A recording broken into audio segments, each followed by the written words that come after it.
la nuestra, no está aconteciendo eso, porque aquí nos llegan las cosas con un poco de atraso, de retraso.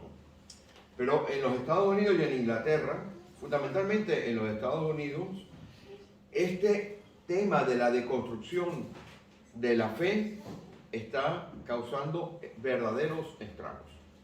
Sin contar los grandes problemas que ocasiona a muchos creyentes que han puesto su mirada en artículos o en artistas o en pastores o en personas que son figuras públicas.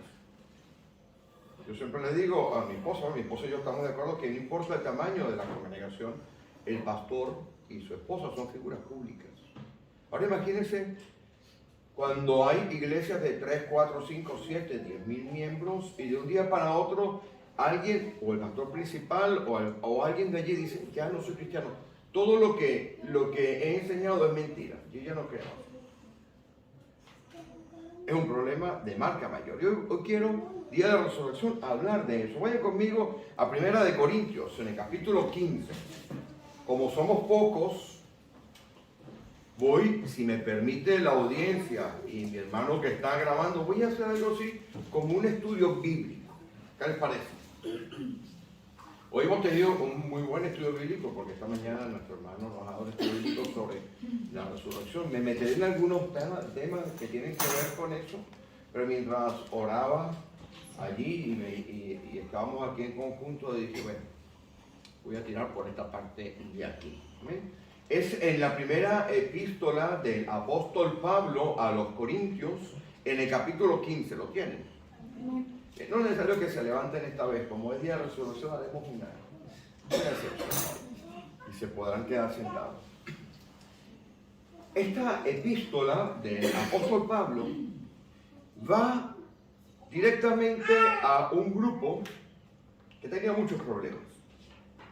En esa congregación, si ustedes recuerdan, en la congregación de Corinto, actual Grecia, había muchísimos dones espirituales, ¿se acuerdan? Si ustedes van a los capítulos anteriores verían que esa iglesia tenía un montón de dones. La Escritura nos habla de dos tipos de dones, vamos a decirlo de esta manera. Hay unos dones que aparecen en Romanos capítulo 12, que son aquellos dones que en algunos lugares se dice que son los únicos que están todavía operando, los que están en Romanos capítulo 12, que son dones de casi administrativos, para que la iglesia funcione. Y están los dones que están en esta misma epístola, que usted seguro que usted conoce con bastante tranquilidad, que está en el capítulo 12, que son los dones espirituales. Aquí hay dones que muchas congregaciones dicen que estos dones ya han pasado, que han cesado, o que operan en ciertos periodos de la historia del tiempo. Entonces Pablo no solamente se enfrentaba en esa iglesia de Corintios a este problema de el uso de los dones, sino que tenía muchas otras situaciones como las que tenemos nosotros actualmente en este tiempo.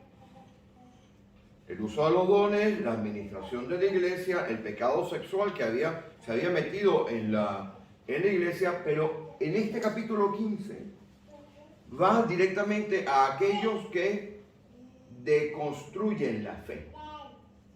Deconstruir la fe es empezar a plantearse preguntas sobre si lo que uno está creyendo es cierto o no.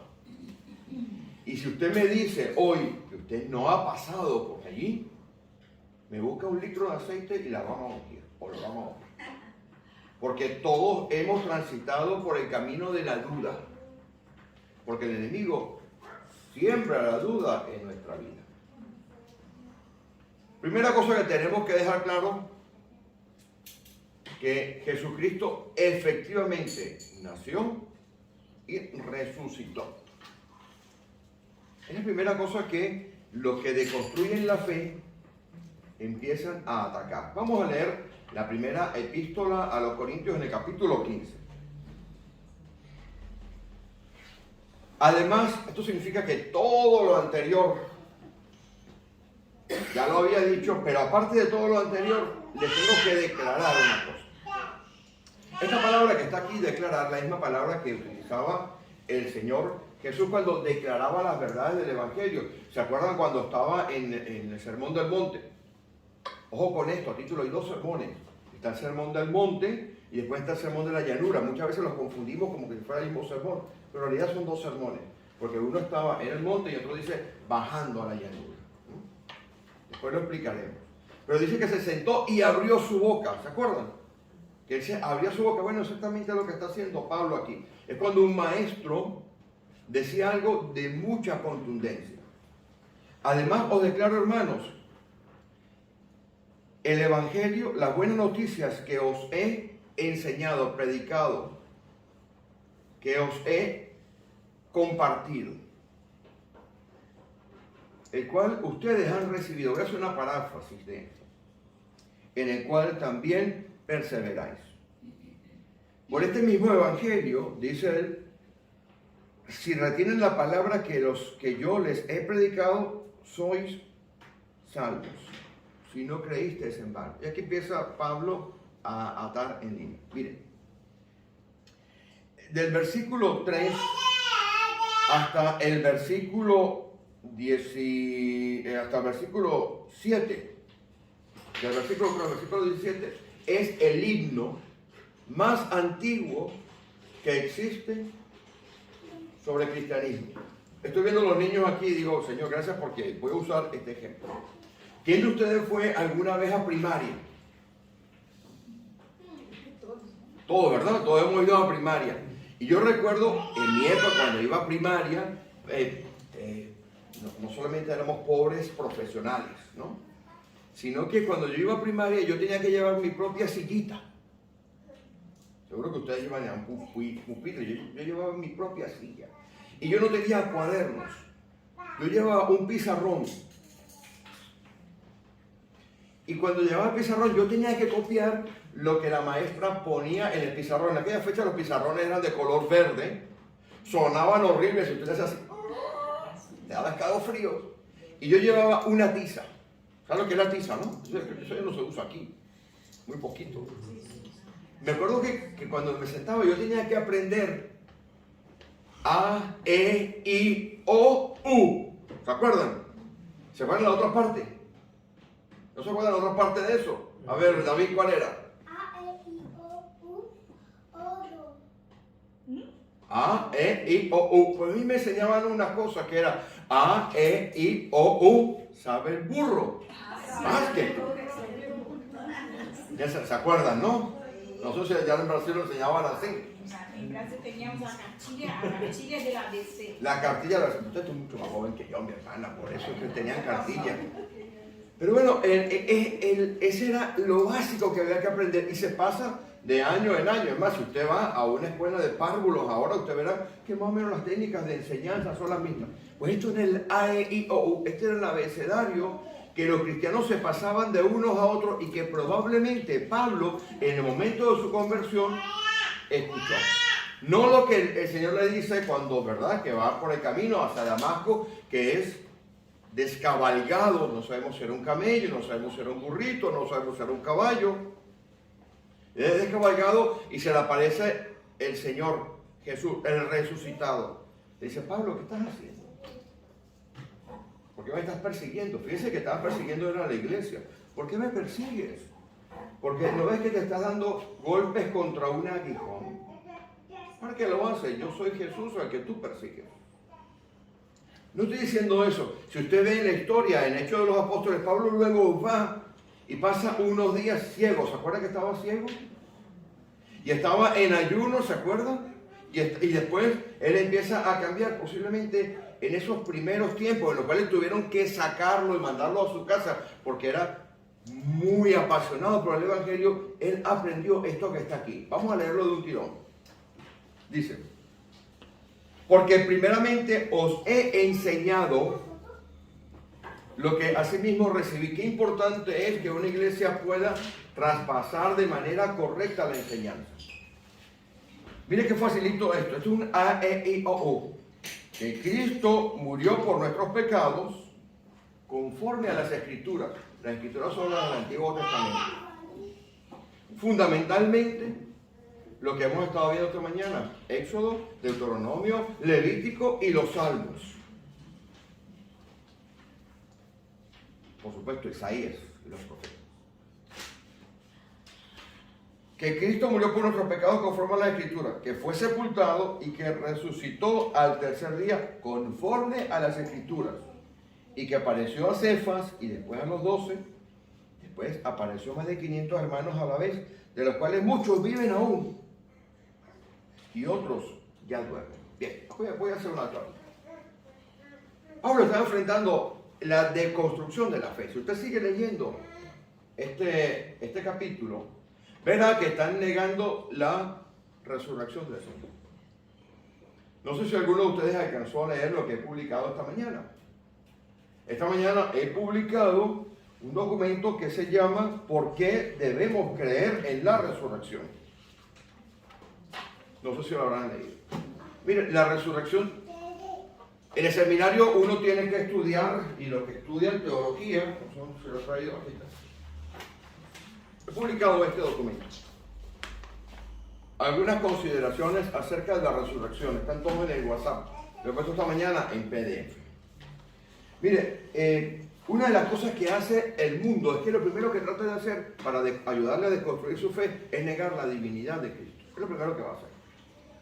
Y cuando trata de negar la divinidad del Señor Jesucristo, tiene que negar algo que solamente lo ha hecho el Señor: el nacimiento divino de Jesucristo y la muerte y resurrección. Observe lo que dice aquí. Cristo murió por nuestros pecados, versículo 3, conforme a las Escrituras. Mire, tenemos que estar preparados para lo que viene por delante. Cada día la época va a ser más complicada. Cada día vamos a ser menos cristianos en el mundo. Cada día va a haber el poder engañoso que va a querer engañarnos a nosotros. Dice la Escritura, los que han leído Mateo 24, han leído también Lucas 21, saben lo que lo vamos a enfrentar. Los posteriores tiempos arrancaron el momento, como explicamos la semana pasada, en que el Espíritu Santo se derrama. Estamos en los posteriores tiempos, pero estamos viendo principios de dolor. Así que tenemos que estar muy claros que va a venir el enemigo con todo en contra de nosotros. ¿Por qué esta parte es importante? Y Pablo empieza diciendo que murió por nuestros pecados. Mire, Jesucristo es único. Y voy a explicar rápidamente los temas que tienen que ver con lo único que Él es. Yo, por ejemplo, si alguien ve a una foto de mi madre, que por cierto es muy activa en las redes sociales y de esta iglesia, está metida, tiene 80 y pico de años mi mamá, pero está todo el día orando ahí, me llama, me corrige, ¿verdad, mamá? Saludos, me corrigen los... Hijo, ¿por qué dijiste esto? Me corrigen las predicaciones. Si usted ve a mi madre y me ve a mí hace unos años, dice, este hijo de Carmen. Pero si usted ve una foto de mi padre y me ve a mí ahora, dice, este es hijo de Felipe. Yo llevo, al igual que usted, la carga genética de mi papá y de mi mamá. Pero Jesucristo es algo diferente. Porque si hiciéramos un análisis de sangre de Jesucristo,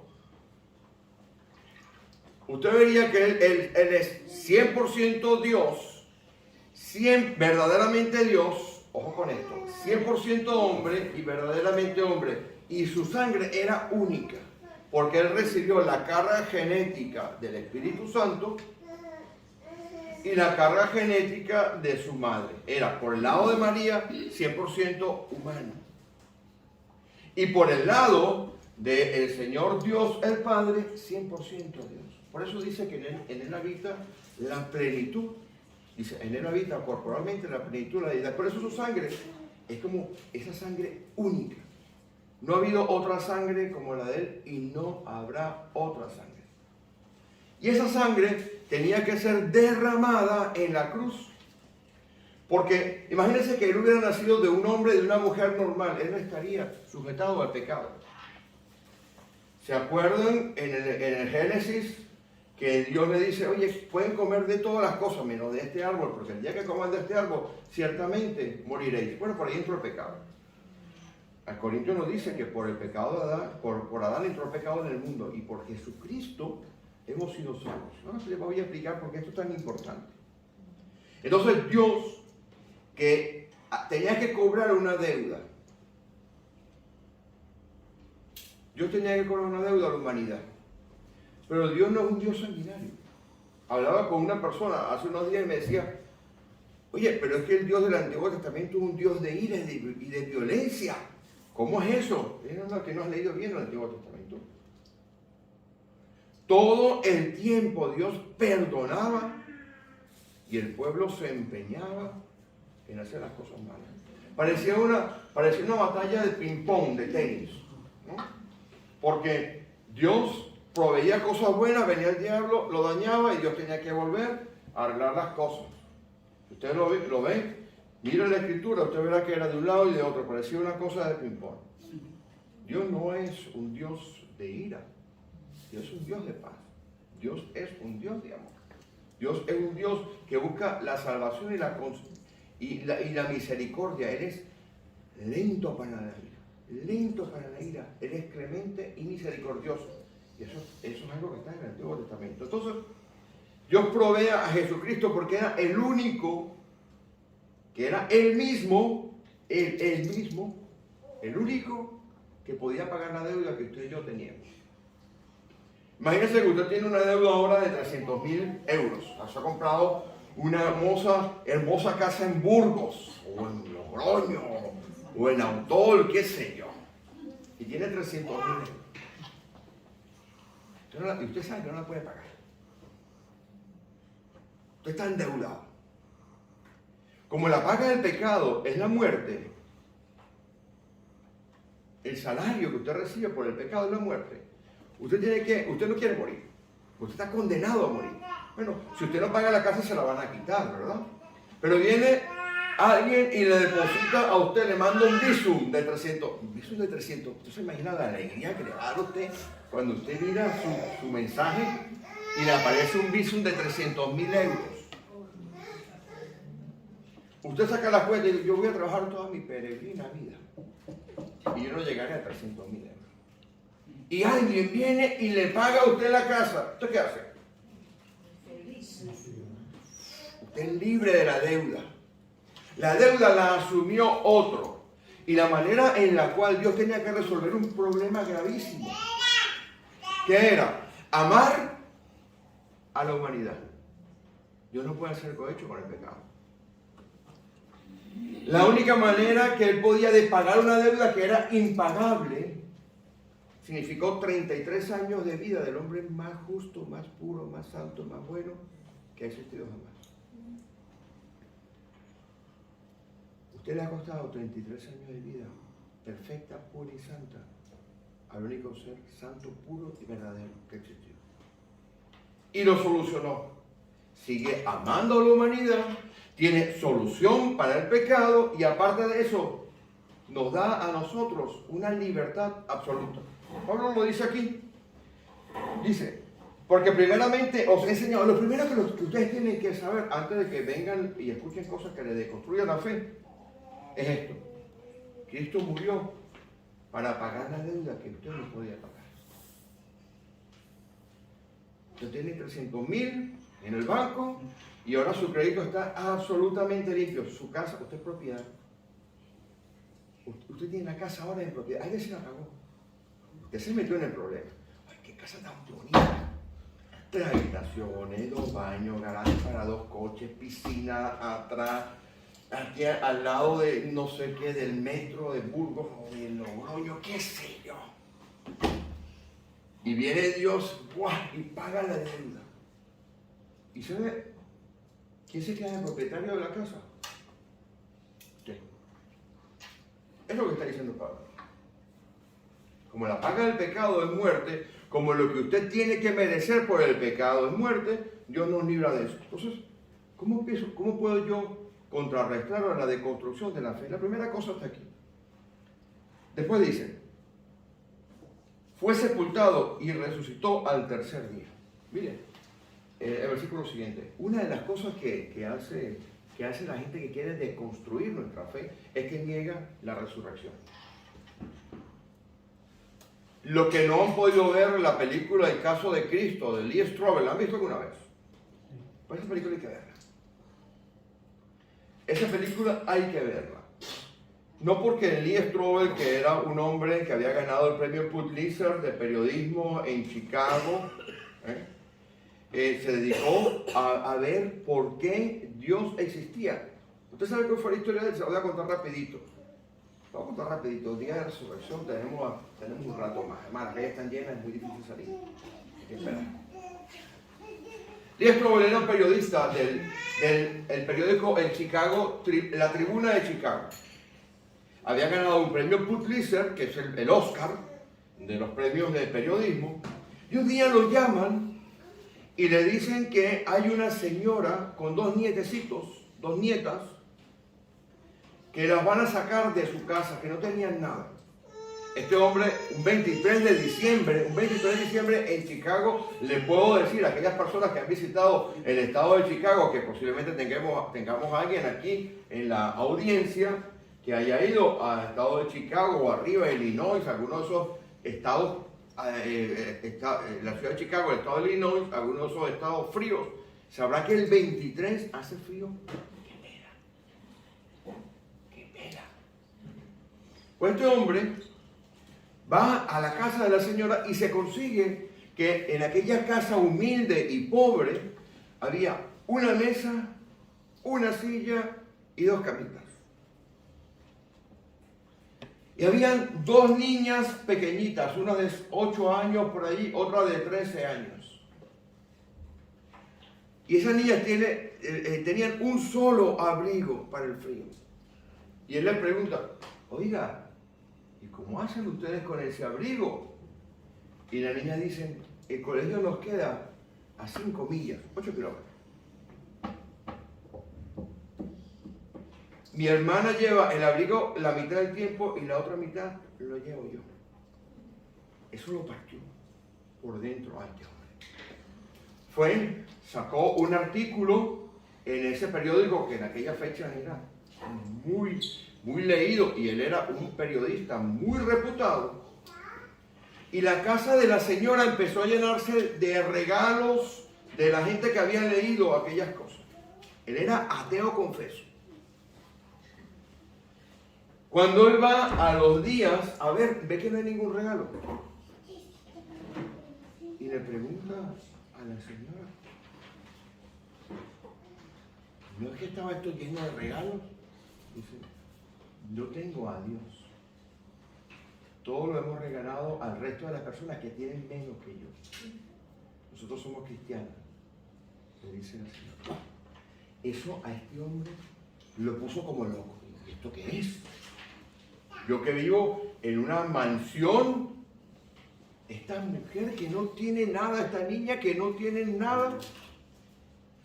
Entonces empezó a investigar, por ahí arranca el libro, El caso de Cristo. Empezó a investigar si la resurrección era cierta. Mira, la resurrección es cierta, se va a explicar rápidamente por qué. Primero porque la resurrección, hay gente, como dice Pablo, que cuando él está escribiendo esta carta en el año 54, 55 o 56 de nuestra era, había gente que aún había visto con sus propios ojos la resurrección del Señor. Era imposible negar. Es decir, la primera cosa que documenta Pablo es que hay testigos presenciales que van a leer esta carta, y entre ellos está Pedro, está Jacobo, que han visto con sus propios ojos, y muchos otros más, al Señor. Porque resulta que el Señor, que se la sabe toda, cuando sale de la tumba en la mañana de aquel día, aquel primer día de la semana, Él hace la única cita que usted ve en la Escritura con hora y lugar. Viene María, ¿se acuerdan, no? ¿Se acuerdan? Porque ahí hay una carrera de varios. Están las mujeres que van a la tumba, y están Juan y está Pedro. Eso lo estaba explicando nuestro hermano esta mañana. Él le dice a la señora, a la mujer, dice, oye, dile a tus hermanos, mira la cita que hace, que tenemos que vernos en lo que aparece en Mateo 28. Él llega a ese momento en Mateo 28 y es como cuando entra usted a un estadio. Vamos a leerlo rápidamente, no se pierdan esto, porque como tenemos algún tiempito, vayan conmigo a Mateo 28. Mateo 28. Mira lo que acontece. Amén.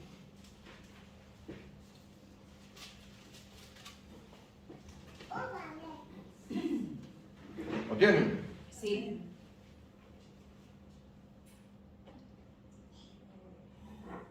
Versículo 16. Pero los 11 discípulos se fueron a Galilea, al monte donde Jesús les había ordenado. El Señor les había dicho, oye, ¿saben qué? ¿Cuántos días han pasado desde la resurrección hasta el versículo 16? A ver quién me dice. 40. 40 días se mostró a un montón de gente. Lo que está hablando en 1 de Corintios capítulo 15. Es decir, no se podía negar la evidencia de la resurrección. Aquí cualquiera le puede decir a usted que esto es un cuento de chinos, que esto es una historia, pero Pablo, él mismo vio resucitado. Él también lo vio. No estaba aquí. Nosotros estábamos aquí entre esta multitud. Sigan leyendo conmigo. Pero los 11 discípulos se fueron a Galilea, al monte donde Jesús les había ordenado. Y cuando le vieron, le adoraron, pero algunos dudaban. Imagínense esto. Algunos dudaban. ¿Oíste, no? ¿Quién ha visto que él sea resucitado? ¿Usted lo ha visto? No. Si yo vamos a dudar, el enemigo va a entrar a saco. Eso es mentira. El pastor que te quiere fastidiar. Mira cómo vive el pastor, mira el coche que anda. Eso hacen, ¿no? Van en contra de los pastores. El enemigo implanta eso. Y algunos dudaban. Jesús se acercó y les habló diciendo, yo corto el bacalao arriba en los cielos y abajo en la tierra. Eso es lo que está diciendo. ¿Sabes qué es cortar el bacalao? Toda potestad, todo derecho, toda autoridad me dada arriba en los cielos y abajo en los cielos. ¿A qué maldad soy yo? Por tanto, vayan y hagan discípulos. Bueno, la multitud que había aquí posiblemente era mucho más que estos 12. Entre ellos estábamos nosotros, porque este mandato de ir y hacer discípulos es para nosotros también, no era para los 12. Regresamos al capítulo 15.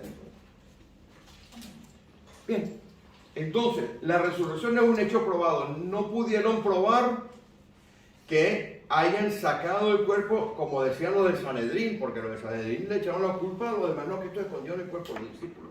Era imposible esconder el cuerpo.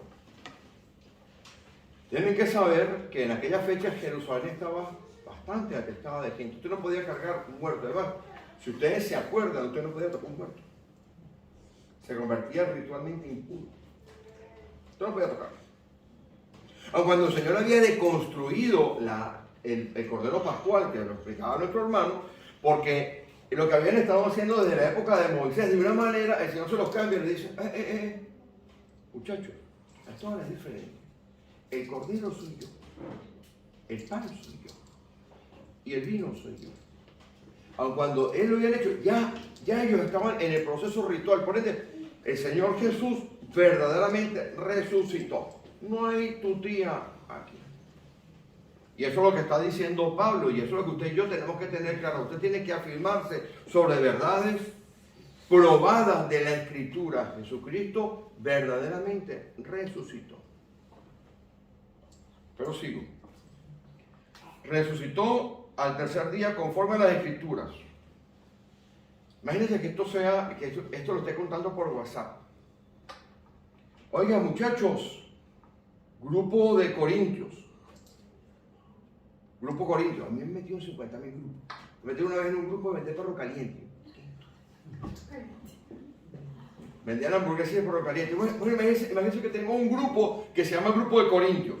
Grupo de Corintios, mire, tengo que decirles algo. El Señor Jesucristo murió por nuestros pecados. Fue sepultado y resucitó. Pero por si fuera poco, pregúntenle a Pedro. Pregúntenle a los 12. Pregúntenle también a todos estos más de 500, por si no me creen. Y pregúntenle a Jacobo, el que no creía. Porque una de las pruebas fundamentales es que Jacobo el medio hermano del Señor.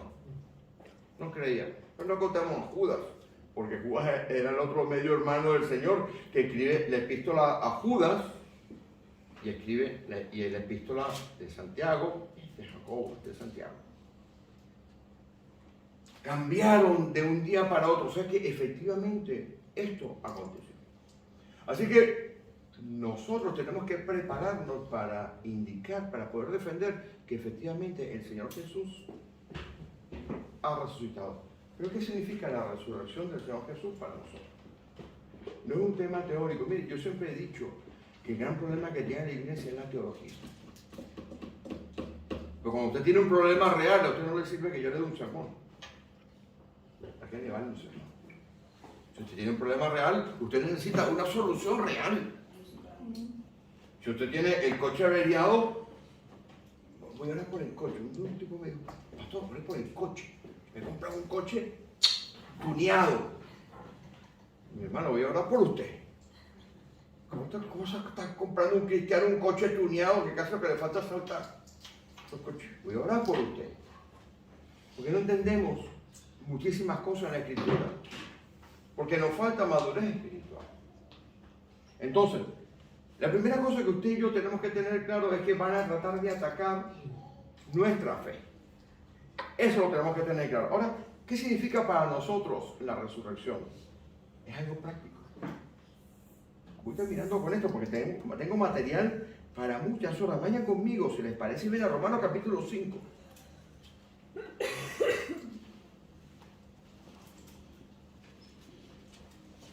Vamos a descubrir aquí lo que la resurrección sirve para nosotros.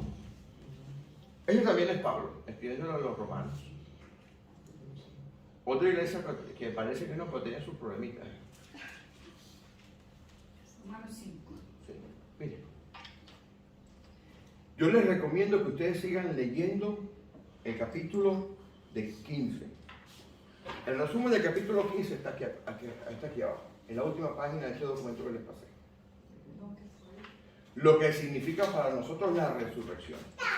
Aquí están todas las líneas de investigación resumidas que ha habido sobre tantos libros sobre la resurrección de Jesucristo. Yo quiero que usted sepa el valor de la resurrección para usted y para mí, lo práctico que es. Este capítulo contiene 4 frases que le voy a pedir que usted subraye y se lleve para casa. Muy bien, hermana.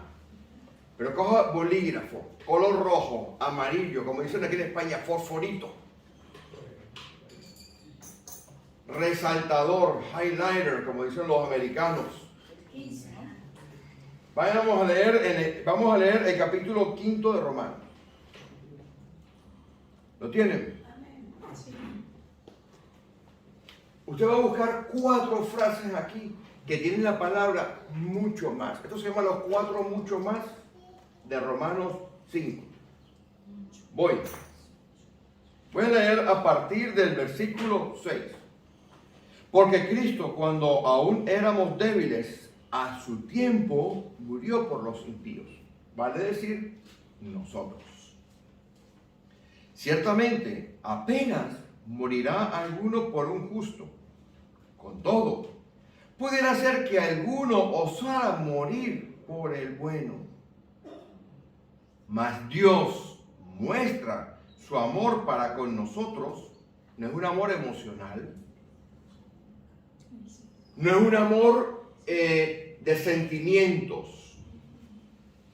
Los que tenemos muchos años casados, como este pastor que tiene 40 y tantos de años ya, conocemos que nuestras mujeres, esta parte la borra ahí, mi hermano, porque si no me van a echar de casa. Nuestras mujeres en ciertos periodos del mes son como más susceptibles. No significa que no te amen. Pero si usted llega a su casa y usted ve a su esposa así un poquito como seria, y usted le pregunta, mi amor, ¿qué te pasa? Y ella dice, tú lo sabes mejor que yo. Usted empieza rápidamente a pensar, ¿dónde ha metido la pata? ¿Sí o no? Y entonces va como 8 meses para atrás. a recordar qué ha pasado, qué ha hecho, qué no ha hecho, qué ha dicho, qué no ha dicho, qué cosas ha pedido perdón y qué cosas no ha pedido perdón. Pero eso es algo que viene de sus hormonas, ¿me entiende? Le quiere a usted, le ama a usted, y como nosotros no tenemos ese sistema hormonal, y aquí tenemos dos médicos que me pueden corregir, nuestro amor es mucho como más sencillo, ¿no? ¿Verdad? Un platico de comida, ¿verdad? ¿Ah? Tranquilitos. Ellas son un poco más carros. El amor de Dios no es así. El amor de Dios es constante, puro, perfecto. Mira que a usted no le ha pasado, mi hermano, que llegue y ya tú sabrás qué has hecho. Que las neuronas de uno se ponen a millón. Ay, tienes que ir a tope a ver qué he hecho y qué no he hecho. Bueno, pues, con Dios no pasa eso. Porque el amor de Dios es único, perfecto, inalterable, constante, completo, maduro para con nosotros. ¿Y cómo lo muestra? Mire cómo lo muestra. Versículo 8. En que siendo aún pecadores, en que usted y yo no nos merecíamos esto, Él se entregó por nosotros. Él murió la muerte que usted y yo teníamos que morir. Pero ¿quién tenía que estar ahí en ese madero? Teníamos que estar nosotros. Murió en mi lugar y murió la muerte que yo tenía que morir. Entonces mire el versículo 9, mire el primer mucho más aquí, mire lo práctico que es esto, mire lo que nos da la resurrección. Pues mucho más, estando ya justificados por la sangre, por él seremos salvos de la ira. Es decir, usted y yo ya no tenemos que tener miedo de la ira de Dios. Aquella ira que está, orgue es la palabra por ira, aquella ira que está en Romanos capítulo 1, recuerda que hay dos tipos de ira, una ira activa y una ira pasiva. Ya que nosotros estamos salvos de la ira, mucho más, por el amor de Dios, por mucho más estamos salvos de la ira. Esto me indica que yo tengo que vivir una vida de seguridad, de paz, como se ha explicado esta mañana. Porque yo no tengo nada que temer. Aquella hermosa canción, ya no soy esclavo del temor. Pero el diablo trata de meter en nosotros el miedo para que vivamos en el temor. Ya conseguimos el primer mucho más, ¿verdad? Versículo 9, pues mucho más que lo anterior, estando ya justificado en su sangre, esa sangre perfecta, única, entonces nos salva de la ira. Versículo 10, si siendo enemigos, éramos enemigos en nuestra mente, haciendo lo que nosotros queríamos hacer. Esta mañana estábamos hablando aquí sobre el cambio que ha hecho Dios en nuestra vida. Porque como todos hemos tenido nuestros vaivenes y todos hemos llegado en algún momento al Evangelio, si nosotros miramos lo que éramos antes del Evangelio, hasta nos avergonzamos. ¿Cómo podía ser yo esto? ¿Cómo actuaba yo de esta manera? ¿Cómo podía yo pensar de esta forma? Pero vino el Espíritu de Dios y nos cambió. Versículo 9, 5 por el 9. Pues mucho más, estando ya justificados en su sangre, por él seremos salvos de la ira. Porque si siendo enemigos fuimos reconciliados con Dios, ese es el trabajo de Dios, la reconciliación. Por la muerte de su Hijo. Aquí está el segundo mucho más, ¿lo ven? Mucho más. Cuando ya usted está reconciliado, primera etapa, justificado, ¿lo ven, no? El segundo mucho más, ¿es dónde? Estando. Entonces seremos salvos por su vida. O sea, la sanidad, la salvación nuestra está escondida en Cristo. Usted puede tener, cuando usted peca, usted daña la comunión con el Señor Jesús. Pero su salvación está escondida en Él. Entonces se llama la seguridad de la salvación. ¿Lo entendió? El enemigo va a tratar de romper la comunión. Después podemos explicar otro día qué pasa cuando la comunión se va tan mala, que usted está totalmente frío o fría y vuelve a como era antes. Segundo, mucho más lo hemos conseguido, ¿no? Entonces, prácticamente, de forma práctica, salvos por la vida que Él nos dio. Ahora seguimos buscando otros mucho más. Pero voy a leer para que veamos el contexto. Y no solo esto, sino que también nos gloriamos en Dios por el Señor Jesucristo, Señor nuestro Jesucristo, por quien hemos recibido ahora la reconciliación. Versículo 12. Por tanto, como el pecado entró en el mundo por un hombre, y por el pecado la muerte, así la muerte pasó a todos los hombres por cuanto todos pecaron. Pues antes de la ley había pecado en el mundo, pero donde no hay ley, no se inculpa de pecado. No obstante, reinó la muerte desde Adán hasta Moisés, aún en los que no pecaron a la manera de la transgresión de Adán, el cual es figura del que había de venir. Aquí viene ya, empezamos a buscar otro mucho más. Pero el don no fue como la transgresión, porque si por la transgresión de aquel uno murieron los muchos, abundaron muchos más para los muchos la gracia y el don de Dios por la gracia de un hombre, Jesucristo. ¿Qué es la gracia? La gracia es todo lo que Dios hace por uno. Usted no la puede ganar, usted no la puede pagar, usted ni siquiera la merece. Es algo que nace de Dios. La gracia es aquella cosa abundante, completa, perfecta, que proviene de Dios, que lo acerca a usted a Dios y Dios se acerca a usted por medio de la gracia. Pues mire lo que dice aquí. Mucho más está abundando para nosotros la gracia. Por eso el apóstol Santiago dice que para ciertos tipos de cristianos es abundante la gracia. La gracia rompe todo pecado. No hay pecado que se resista a la gracia. Seguimos. Miren lo práctico que es esto. Tenemos que aprender a vivir esta vida. Vamos con el otro que está en el versículo 17. Pues si por la transgresión de uno solo reinó la muerte, ¿qué dice aquí? Mucho más. Mucho más. Reinarán En vida. ¿Qué abundancia está recibiendo ahí? La abundancia de la gracia. Mire, esta iglesia no enseña a declarar. Esta iglesia no enseña a declarar. Un día vino un hermano, estaba recién llegado aquí, y a mí me gusta escuchar cómo los hermanos oran. Vamos con esto, cuidado. Cuando usted está orando, el pastor lo está evaluando. Ahora van a orar con más calma. Y en 3 minutos la persona que estaba orando decretó, ató y proclamó. Eso solamente lo puede hacer Dios. Solo lo puede hacer Dios. Pero lo que usted sí puede hacer es apropiarse de esta promesa. Versículo 17. ¿Cuál es la promesa que hay ahí? Reinar en vida. ¿Sabe qué significa eso? Mire, lo que significa eso es que la paz de Dios que sobrepasa todo entendimiento estará en mi vida. Significa que cuando yo tengo una necesidad, yo voy a mi Padre. Cuando yo tengo un problema, un dolor, voy a mi Padre. Por allá en el capítulo 5 de Santiago, dice, ¿está alguno entre vosotros afligido? ¿Qué dice?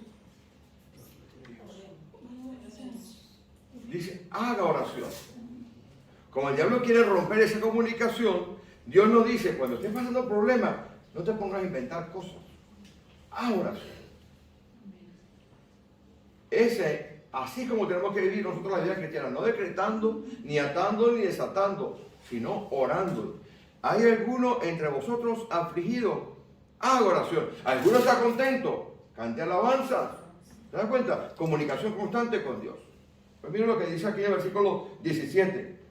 Mucho más reinarán en vida, gracias a Jesucristo, aquellos que hemos recibido la abundancia de la gracia de Dios. El que no escatimó ni a su propio Hijo, ¿cómo no nos dará con Él también todas las cosas? Lo que significa que cuando viene Jesucristo con la gracia y usted entra dentro de esa vida que nos da Jesucristo, todas las cosas que están pegadas a Él vienen a nosotros. Él no las escatima, Él no se las quita. Ahora, usted no puede pedir para sus deleites y sus placeres, no se los va a dar Dios. Vamos terminando con el último, mucho más. Pues si por la transgresión de uno solo reinó la muerte, mucho más reinarán en vida por uno solo, Jesucristo, los que reciben la abundancia de la gracia y el don de la justicia. Mi hermano, mi hermana, usted y yo hemos sido justificados, hemos sido redimidos, hemos sido salvados de la ira. ¿Por qué tenemos que vivir en tristeza? ¿Por qué tenemos que nosotros vivir una vida lastimosa? No significa esto, mi hermano y mi hermana, que usted y yo no tengamos problemas, porque vamos a tener problemas. Pero sabemos que cuando tenemos a Jesucristo, nuestros problemas los tiene Él, no nosotros. Quiero finalizar con algo aquí muy interesante. Quiero que vayan conmigo a Gálatas capítulo 2.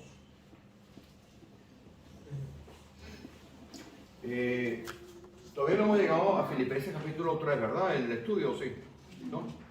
Cuando ustedes leen Filipenses capítulo 3, recuerden leer bien el 3, 9 y 10. Donde Pablo dice conocer al Señor y el poder de su resurrección. Bueno, Gálatas 2:20. ¿Lo tienen?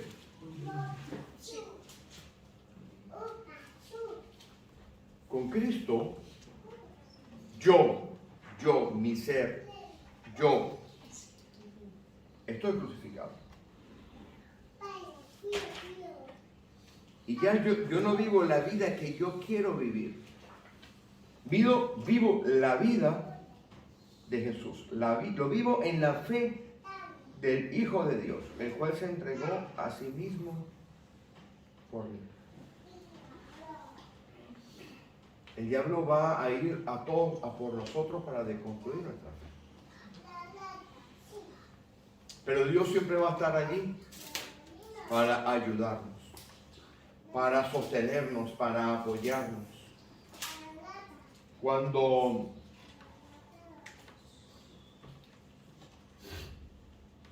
usted esté en duda y necesite una ayuda real de parte de Dios, ore a Dios. No tiene que ir a leer esto, porque yo solo voy a leer. Esto sigue al final.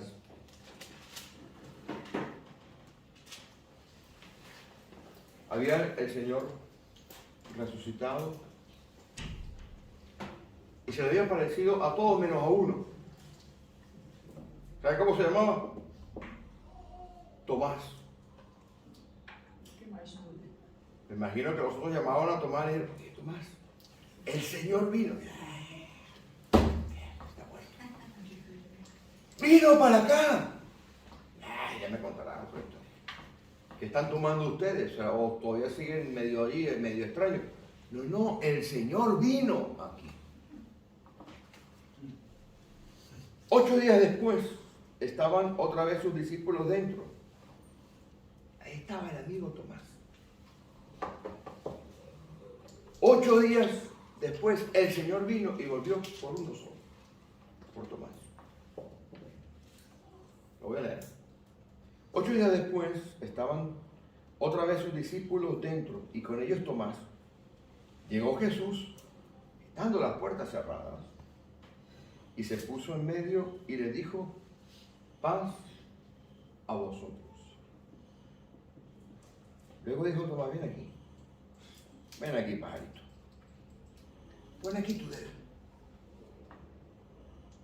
Mira mis manos y acerca tu mano, métela en mi costado. Y no seas incrédulo, sino creyente. ¿Qué respuesta más práctica? Volvió por uno solo 8 días después.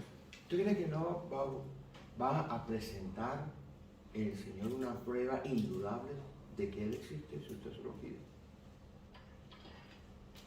Yo la he tenido en mi vida. Situaciones que parecen imposibles.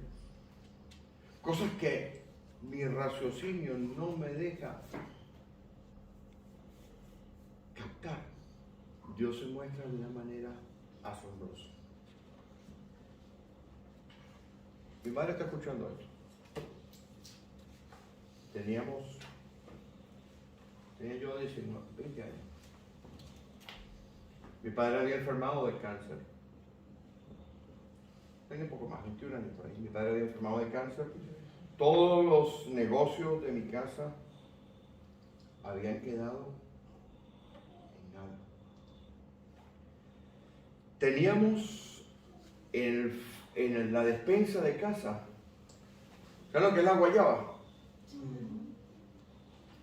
La iglesia nos había regalado un bote de guayaba, de mermelada de guayaba, y era nuestro desayuno, nuestro almuerzo, nuestra cena. Odio la guayaba.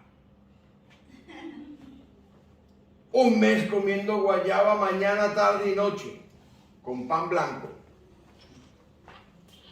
La bendita guayaba era como el aceite de la viuda, no se acababa, ¿verdad, mamá? No se acababa. Yo estaba ya rojito, pero no era porque me hubiera bronceado. Se me había metido el pigmento de la guayaba adentro. Si no pagábamos el alquiler, nos echaban de casa. Yo tenía poco tiempo de convertido.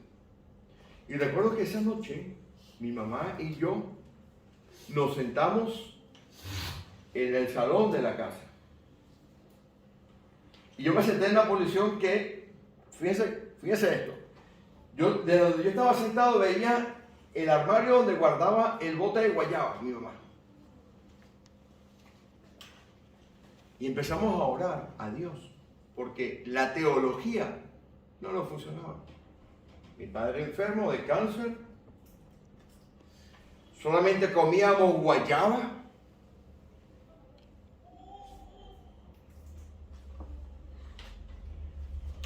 Y empecé a dudar de Dios. Y mi mamá y yo nos sentamos. Hicimos una oración muy sencilla. La oración fue: Señor, nosotros no podemos, pero tú puedes. Demuéstranos si de verdad existe. No estábamos terminando esa oración cuando escuchamos por debajo de la puerta que entraba un sobre. Habían echado por debajo de la puerta un sobre. El sobre tenía la cantidad exacta del dinero que nos hacía falta para cubrir todas nuestras necesidades. No habíamos terminado de orar. Eso yo después me enteré a los meses quién había sido. Fue el hermano Nelson Peraza, el pastor Nelson Peraza, que me estará escuchando desde los Estados Unidos, cuyas amistades están en Alberta.